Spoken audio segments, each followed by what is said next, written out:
my news this week. So, Diego? All right. Diego. So, the only news I have is I have no news. That's a shocker. That's a shocker. Speaking of Timmy Fox. Rex. And now it's time for the weekly recommendations. All right, cycling back to you, James. Mine, I only got one. It is Underworld from 2000 and I don't know when. Celine? But it's the first one. Yeah. Hey, whatever one Kate Beckinsale's in, I'm in. I don't care. Yeah. It's the first one. It's definitely a good time. It kind of fits with the theme of what we're watching. Icons. What we're reviewing today. Yes. Oh, yeah. Yeah, definitely check it out if you like that vampire werewolf type of movie set in kind of a current time period. So check that out. I believe it's available on Netflix. I want to say. I believe I saw it there. So. I think even what I think there are a few of them. A couple of the sequels on Netflix as well. So definitely you can check those out as well. So yeah, just Underworld. That's the one that I'm recommending today. Nice. Underworld is so underrated, man. Yeah. It's so beautiful, dude. I like the shots and how they made vampires be and shit. That shit's cool. Yeah. They're not my favorite werewolves, but I like them. Hey. I kind of agree, but I do like how brutal they are. Yeah, I like that. Mm-hmm. I'll go next. I got two recs. The first one's going to be a very warm but bitter type film. It's called Baby Teeth on Hulu, and it's a Australian type film, like the actors. But it's made in 2019. It's a drama comedy, and it has a 94% on Rotten. And basically, it starts with the girl who has a problem, like a health problem. And what do you do when somebody has a health problem? You just let them live their life. I don't know if it was cancer. I got to watch it again, but basically, it's like some sort of disease or cancer, and she finds this guy who's a drug addict, but she ends up dating this guy. And then from there, it gets pretty interesting, and basically, what can you do? And just let the kid live their life, and it's very bitter and sweet. So, I recommend Baby Teeth on Hulu. Okay. And the next one is I was talking to you guys about it.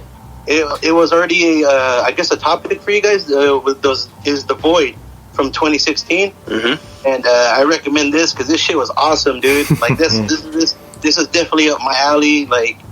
A horror indie done by Canada and shit. Like those guys make some great movies out there.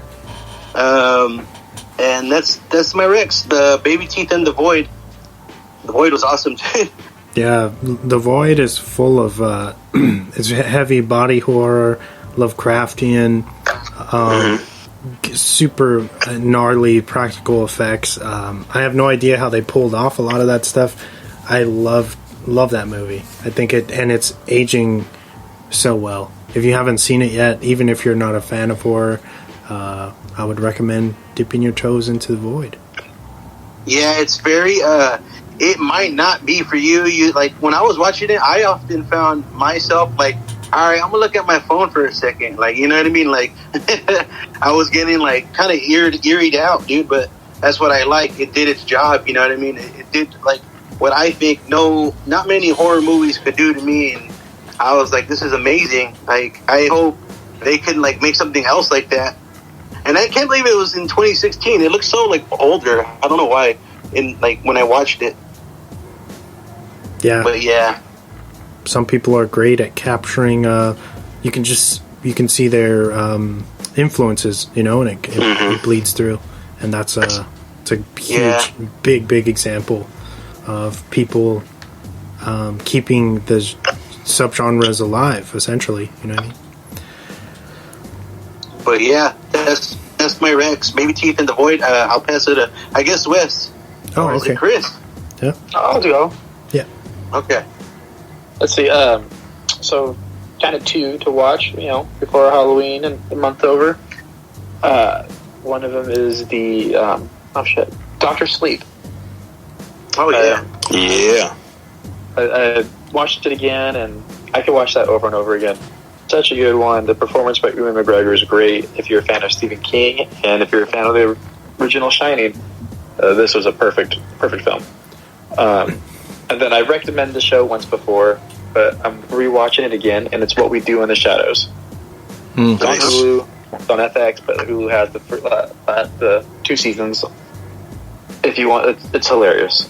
Yeah. And it's a spinoff from the film that Tahiti Waititi and what's his name from Flight of the Conchords did. So like it's great. Just definitely check both those out. One's fun, light. The other one's a little dark and kind of sad.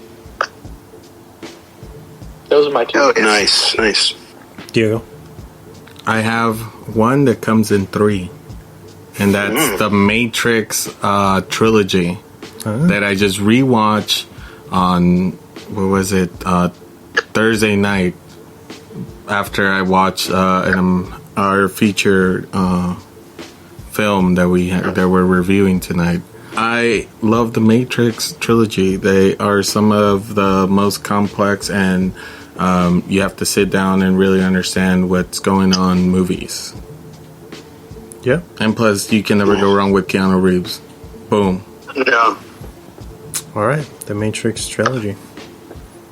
All right, I have 2 Halloween themes. My first is just watch anything from the actual Halloween franchise. Nice. Yes.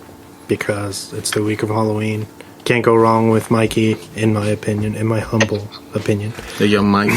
Like Mike. For anybody looking for like a great contemporary Halloween film, either Halloween the 2018 version is great. Get ready. You can get ready for Halloween Kills, which is supposed to come out next October. And in some side note news, I don't think I ever said this, but Jason Blum came out and said they're not going to delay this again, even if we're in the midst of the pandemic still next October or things are still shitty. They are not going to hold it back any longer, and it will come out on its slated date. So that's something I commend him for that. Concrete to look forward to. So kudos to Blumhouse. And then my second rec, the fitting Trick or Treat Halloween anthology film. Oh yeah. That we I think James picked this. Yeah, picked this last Halloween or the Halloween before that. Yeah. A very awesome film. If you haven't seen it yet, I'm not sure. Is it streaming anywhere? Does anybody know? Not that I know of. It might be. You might be able to actually watch it on AMC Plus, the new AMC streaming service that you can get through Apple TV if you do have an Apple TV. It could be on HBO Max service. Maybe maybe HBO Max as well. But if you don't have HBO Max, you can always go to AMC. AMC Plus. I think it's $10 a month, but you can do the 7-day free trial right now and just binge watch. They have tons of Halloween content, including the Eli Roth's History of Horror, which is awesome. The Halloween franchise and Trick or Treat for me this week. Hell yeah. And that'll move us into our main focus if you guys are ready. 5, 4, 3, 2, 1. And now for the movie focus of the week. Alright, so this week we're talking about Chris's a great pick for Halloween. A classic. I feel like we don't get to dip into the older, not even just horror genre, but older movies in general. We don't dip into, and this is what? 1982, I believe? 81, I think. Yeah, 81. So early 80s horror, a milestone film. An American Werewolf in London. It's rated R, 1981, a horror comedy. Runs at 1 hour and 37 minutes, and it's got a incredible 87 on Rotten, which means that it beat Basket Case. Right? Oh, yeah, it did. Finally. Rightfully so. Exactly. Written and directed by John Landis, starring David Naughton, Jenny Agutter, Griffin Dunne, and John Woodfine.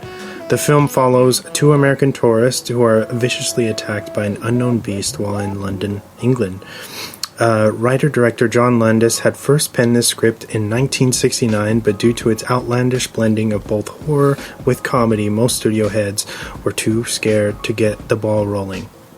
So John moved on and found great success within the next decade with the original Blues Brothers, Animal House, and the Kentucky Fried Movie. The film was first released on August 21st, 1981, and went on to gross over $62 million worldwide against a $5.8 million budget. This piece is considered one of the first films to break into the mainstream with its incredibly vivid and intense special effects. Notably, Rick Baker's practical effects would not only earn the film the very first Academy Award for Best Makeup, but would also be used as an influence for various films and filmmakers alike. Some prime examples would be Joe Dante's Gremlins, Sam Raimi's Evil Dead, and of course, Beetlejuice. Overall, this movie has been engraved into most of our minds as the best take on werewolf mythology outside of Universal's original Wolfman. Of course. If you've somehow failed to give this a watch, we highly recommend streaming it now via HBO Max. Thank you. Nice. Nice. Breathe, Wes. Breathe. Long one. So, Chris, what made you... Outside the obvious, what made you pick this film? Like, what's your attachment to it? What do you love about it?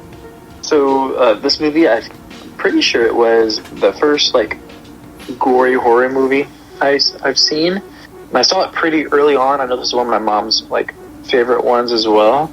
I'm a huge fan of just the werewolf, mythos altogether. And I didn't see Wolfman first. I saw this one. So this... the default is what I think werewolf movies should be. Yeah. This was the first painful transition, I believe, to be seen. A truly horrific, painful transition into the wolf, not just in a shadow and then howling at the moon. So I always thought that's what it's supposed to be. Then other movies come on and do their own version of it, and then with sparkling vampires, and poof, they're a giant wolf. Shit happens. But this movie, I own it. I don't get to watch it as much as I think I probably should. So when I was rewatching it this time around, it's just catching little things that I guess I never caught, in the past.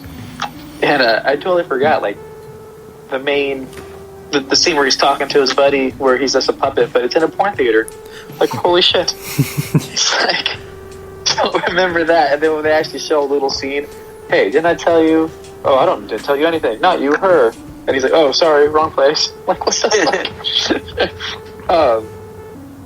Because what people always say, they go horror comedy, and to me, I thought that it wasn't slap your, leg, laugh out loud funny, but it had funny moments to it.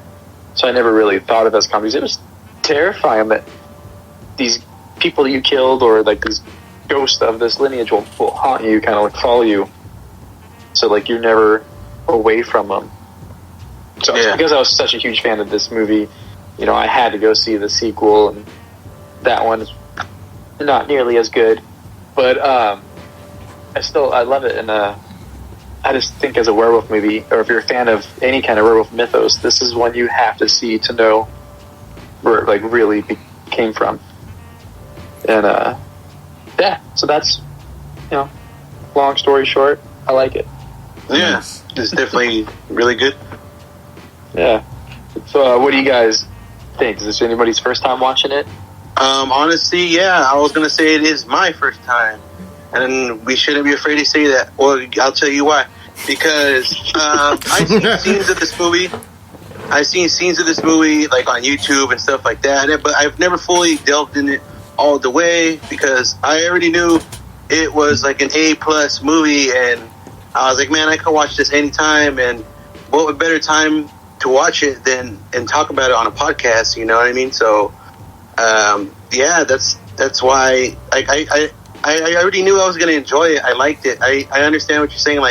Not only it delved into werewolves, but it had some weird psychological ghost moments and there was more to it. And this movie had a little bit of everything and kind of didn't hold back. Like the sex scene was full throttle, dude. For 1981, they just didn't give a shit. And